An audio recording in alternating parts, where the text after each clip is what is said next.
Good morning, everyone. Welcome to another episode of Wayne's World of Science and Technology. Today, we're going to talk about the, how should I put it? Competing strategic bombing campaigns between Ukraine and Russia.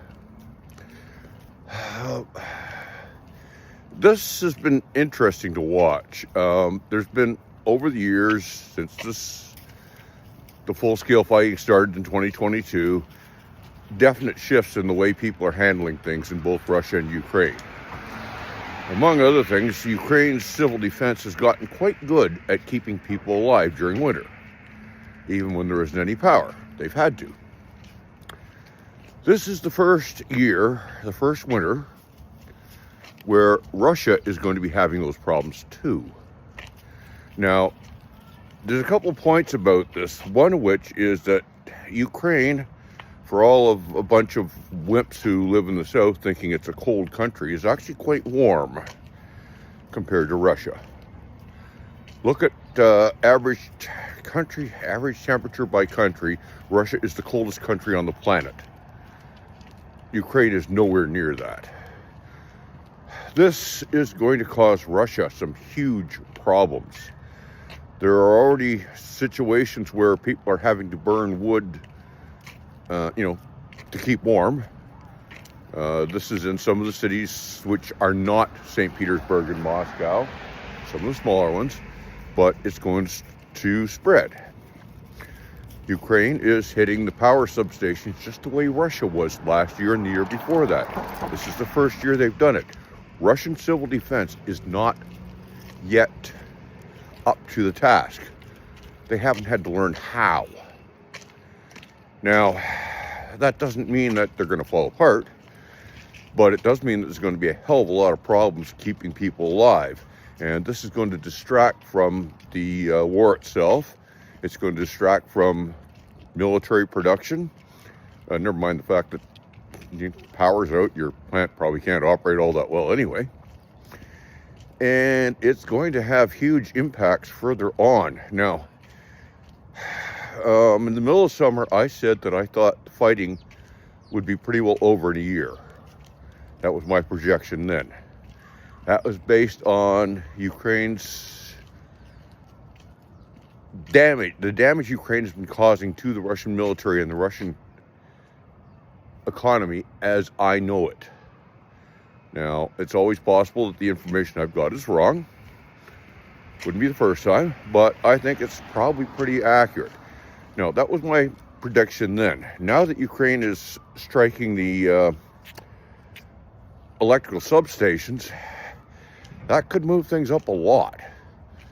It's going to depend heavily on Russia's ability to repair and replace components as needed in these stations as they are damaged. If they can keep up on the repairs, and they have enough parts to do so, they'll probably be in pretty good shape. The odds are that they don't have enough parts, because they probably didn't realize that they'd need to stock them up. They didn't think that they were going to get hit. Now they're getting hit, and they're going to pay for it.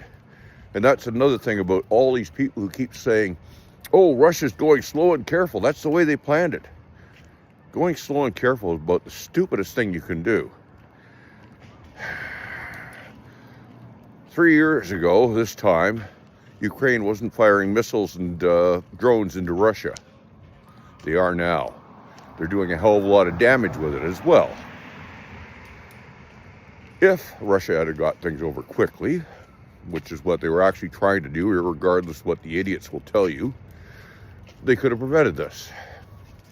Because they were unable to get things over quickly, they're stuck with a situation.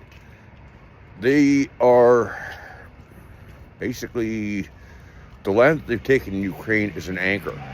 They can't let go of it, but if they try and hold it, well, Ukraine can just keep on shoving drones and missiles through the holes in Russia's air defense, and it's going to do a hell of a lot of damage.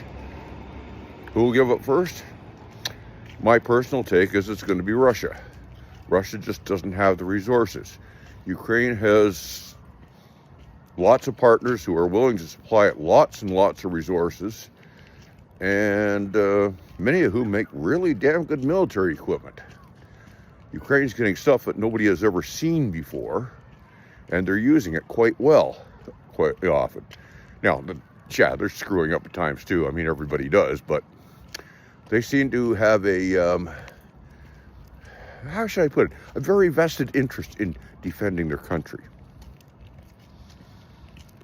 So, this winter, I think, could make or break Russia if Ukraine is able to keep up the hits at the rate that they're doing them, which is very unlikely because, how should I put it, try flying a drone in a huge winter storm and it ain't going to work well.